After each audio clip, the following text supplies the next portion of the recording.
Hello, good morning बच्चों।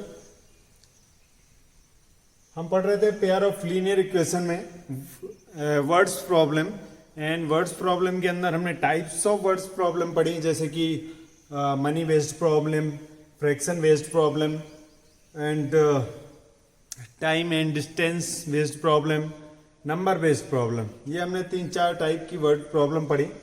आज हम लेकर आए हैं problems on boats and stream. ठीक है, ट्रेन पे बेस्ड हमने पढ़ी।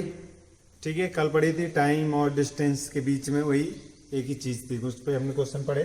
ट्रेन के बीच में, कार के बीच में। अब है स्ट्रीम एंड बोट के बीच में, बोट्स एंड स्ट्रीम। सबसे पहले तो इस कॉन्सेप्ट को समझो है क्या। ठीक है, ये ट्रेन और कार वाले से डिफरेंट है थोड़ा सा। ठीक, यहाँ पे एक ठीक है, ये स्ट्रीम है, क्लियर। यहां पे एक बोट है,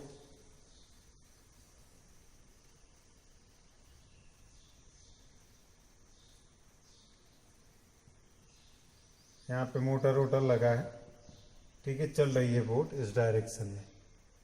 ठीक है, अब बोट को हम इस डायरेक्शन में लेके जा रहे हैं, तो जो ये हमारा स्ट्रीम की डायरेक्शन है, स्ट्रीम की डायरेक्शन हो सकता है इस साइड हो या फिर इस साइड भी हो सकती है। ठीक है, जो हमारे स्ट्रीम की डायरेक्शन है पानी की, वो इस साइड भी हो सकती है और इस साइड भी हो सकती है। स्ट्रीम मीन्स बहाव। ठीक है, बहाव क्या है, इस तरफ बह रहा है पानी या इस तरफ को बह रहा है पानी। ठीक है, तो अगर इस तरफ को बह रहा है तो वो कहाँ पे हुआ, बोट के सेम डायरेक्शन में हुआ। ठीक है, और अगर इस साइड बह रहा है तो बोट के अपोजिट डायरेक्शन में हुआ। ठीक है, तो यहां पे दो टर्म्स आती हैं। अगर इन दोनों की डायरेक्शन सेम है, बोट की और स्ट्रीम की, तो उसको बोलते हैं हम डाउनस्ट्रीम। क्या बोलते हैं, डाउनस्ट्रीम बोलते हैं। और अगर पानी की उल्टी डायरेक्शन में चल रही है बोट, तो उसको बोलते हैं, ये इधर को आ रहा है और बोट उधर को जा रही है। ठीक है, तो इसको बोलते हैं हम अपस्ट्रीम। ठीक है, इसको बोलते हैं अपस्ट्रीम और एक इसको बोलते हैं डाउनस्ट्रीम। ठीक है, पानी के साथ और पानी के अपोजिट। ठीक है, ये पानी के साथ जा रही है तो डाउनस्ट्रीम, पानी के अपोजिट तो अपस्ट्रीम। अब देखो, मानो कि बोट की जो स्पीड है वो x किलोमीटर पर आवर है और स्ट्रीम की जो स्पीड है वो y किलोमीटर पर आवर है। जैसे यहाँ पे ये हो गई y किलोमीटर पर आवर और ये हो गई x किलोमीटर पर आवर। ठीक है, तो डाउनस्ट्रीम के केस में क्या होगा, x भी इधर है, y भी इधर है। ठीक है, तो अगर x की स्पीड से ये जा रहा है और y की स्पीड से पानी जा रहा है, ये इसी के ऊपर जा रहा है, तो इसकी स्पीड कितनी हो जाएगी। ठीक है, अगर तुम 10 किलोमीटर प्रति घंटे की रफ्तार से दौड़ रहे हो, रनिंग कर रहे हो, और तुम्हें पीछे से कोई 3 किलोमीटर घंटे की रफ्तार से पोस्ट किए जा रहा है, तो तुम्हारी स्पीड कितनी होगी, 13 किलोमीटर पर आवर। ठीक है, यही केस इसमें है। ठीक है, पानी के साथ जब बहेगा तो उसकी स्पीड क्या हो जाएगी, ज़्यादा हो जाएगी। जब हम लोग तैरते हैं नदी में कहीं, तो देखा होगा कि जब हम जहाँ को पानी बहता है उस डायरेक्शन में तैरते हैं तो बड़ी तेजी से चले जाते हैं, लेकिन उसके अपोजिट जाना होता है तो कंटारे आ जाते हैं। ठीक है, तो डाउन स्ट्रीम में क्या होगा, अब डाउन स्ट्रीम है तो इसकी स्पीड क्या हो जाती है, स्पीड डाउन स्ट्रीम ये हो जाएगी x plus y kilometre per hour. ये चीज आई समझ में, क्लियर हुई। अब अपस्ट्रीम की बात करते हैं, तो अपस्ट्रीम में क्या होगा, ये साइड जा रहा है x और ये y। अगर तुम भागने की कोशिश कर रहे हो और कोई तुम्हें आगे से पुश कर रहा है, तो क्या होगा, तुम्हारी स्पीड कम होगी, होगी कि नहीं होगी, वही इसमें हो रहा है। तो अब डाउट ये आ रहा है कि x माइनस वाई होगा या y माइनस एक्स होगा। ठीक है, ये प्रॉब्लम है कि x माइनस वाई होगा कि y माइनस एक्स, तो तुम बोलोगे जिसकी स्पीड ज्यादा होगी वही होगा। तो स्पीड किसकी ज्यादा हो सकती है ये बताओ तुम। अगर मान लो कि स्ट्रीम की स्पीड ज्यादा है तो क्या होगा? स्ट्रीम की स्पीड बोट से ज्यादा है तो क्या होगा? क्या बोट इस तरफ जाएगी? नहीं जाएगी, क्योंकि इसकी स्पीड अगर ज्यादा है तो वो बहा ले जाएगी। कभी ट्राई करके देखना कि जब बहाव तेज हो उसकी डायरेक्शन में, उल्टी डायरेक्शन में तैरना, तब तुम्हें पता चलेगा तुम आगे जा पा रहे हो कि उसके साथ ही जा रहे हो। ठीक है, तो ये उससे ज्यादा नहीं हो सकती स्पीड, स्ट्रीम की स्पीड बोट से ज्यादा नहीं हो सकती, वरना बोट चलेगी ही नहीं, बोट को वो बहा ले जाएगा। क्लियर? तो स्पीड अपस्ट्रीम क्या हो गई? x minus y kilometre per hour. समझ में आया क्वेश्चन क्या था, क्या टॉपिक है ये? ठीक है, स्ट्रीम और बोट्स के बीच में ये टॉपिक है। इसमें हमें समझना था कि एक अपस्ट्रीम होता है, एक डाउनस्ट्रीम होता है। ठीक है, अब इसमें क्वेश्चन देगा कि उसको अपस्ट्रीम डाउनस्ट्रीम जाने में इतना समय लगा, तो हम अपस्ट्रीम का समय निकाल लेंगे, डाउनस्ट्रीम का समय निकाल लेंगे और दोनों को ऐड कर देंगे। क्लियर? देखते हैं क्वेश्चन को। ठीक है, कह रहा अ boat goes 16 kilometre upstream and 24 kilometre downstream. 16 kilometre कहाँ जा रही है? अपस्ट्रीम जा रही है, और 24 किलोमीटर डाउनस्ट्रीम जा रही है। इन 6 आवर, कितने घंटे में पहुंच जा रही है? 6 आवर में। Also it covers 12 kilometre upstream and 36 kilometre downstream in the same time. अगर 12 किलोमीटर अपस्ट्रीम जाती है और 36 डाउनस्ट्रीम जाती है, तब भी उसको वही टाइम लगता है, 6 आवर, सेम टाइम लिख दिया उसने। ठीक है, तो पूछ रहा है कि बताओ find the speed of the boat in still water and that of the stream. तो स्टिल वाटर में बोट की जो स्पीड है वो क्या होगी, देखते हैं। तो लेट कर लेते हैं, let speed of stream boat, speed of boat in still water be x kilometer per hour and speed of stream be y kilometre per hour. ठीक है, ये x किलोमीटर है और वो, तो speed downstream x plus y kilometre per hour हो जाएगा, और speed upstream x minus y kilometre per hour हो जाएगा। अब देख लो according to question,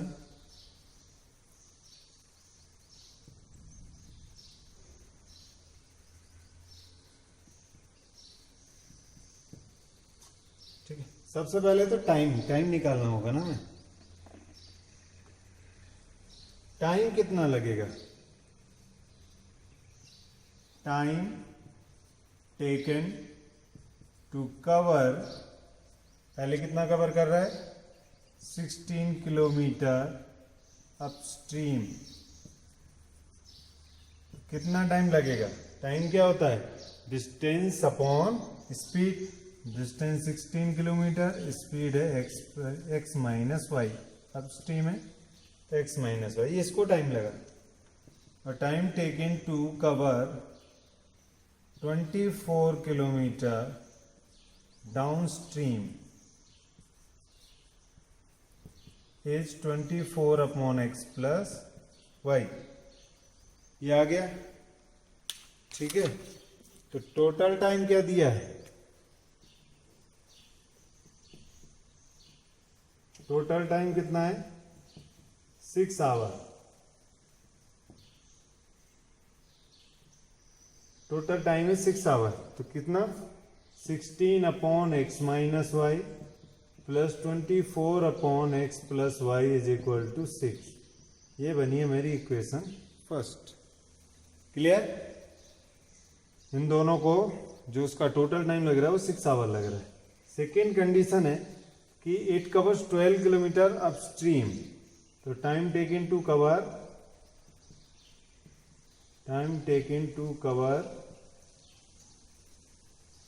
12 kilometre upstream 12 upon x minus y, and same for 36 kilometer downstream, तो कितना हो जाएगा 36 अपॉन x प्लस वाई। यहाँ से जो टोटल टाइम फिर से है वो है 6 आवर्स, तो ये हो जाएगा 12 upon x minus y plus 36 upon x plus y is equal to 6 again. अब ये कौन सी इक्वेशन बन गई जो हमने पढ़ी थी कि इसको पहले रिड्यूस करो लीनियर इक्वेशन में। ठीक है, तो लीनियर इक्वेशन में रिड्यूस करने के लिए क्या करना पड़ेगा, let 1 upon x minus y is equal to a and 1 upon x plus y equal to b. तो पहली इक्वेशन बन गई हमारी 16a plus 24b equal to 6, और दूसरी वाली कन्वर्ट हो गई 12a plus 36b equal to 6। Clear? ये थर्ड और ये फोर्थ। अब इन दोनों को सॉल्व करना है। पहले तो इनके क्या करो, किसी कोफिशिएंट को इक्वल कर दो। ठीक है,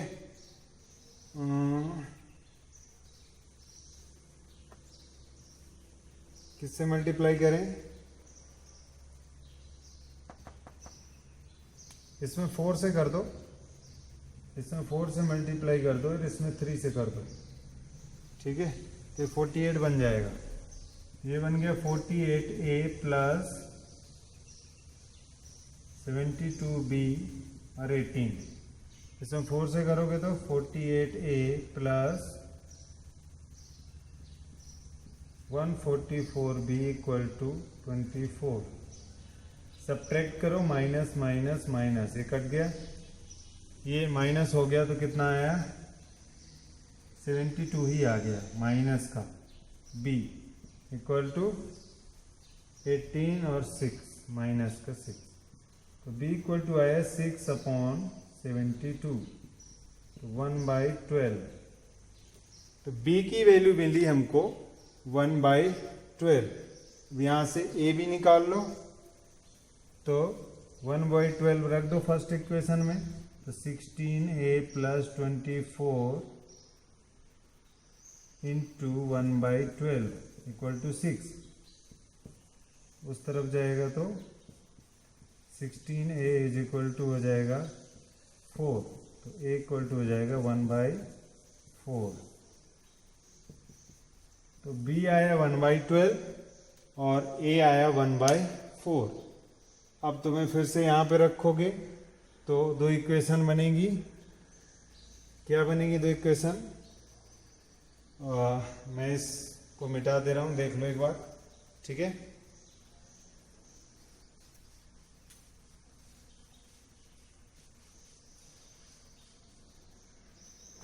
एक बना 1 upon x minus y equal to A की value 1/4 and 1 upon x plus y is equal to 1 upon 12। यहाँ से x माइनस वाई आ गया 4 और यहाँ से x प्लस वाई आ गया 12। दोनों को ऐड किया तो ये कैंसिल, तो 2x इक्वल टू 16, तो x आ गया यहाँ से 8 किलोमीटर पर आवर, और x को 8 यहाँ पे रख दो, यहाँ से y मिल जाएगा 12 माइनस 8, तो y आ जाएगा 4 kilometre per our. Speed of boat, speed of stream. तो इस तरीके से हमें क्वेश्चन सॉल्व करने हैं वर्ड प्रॉब्लम में।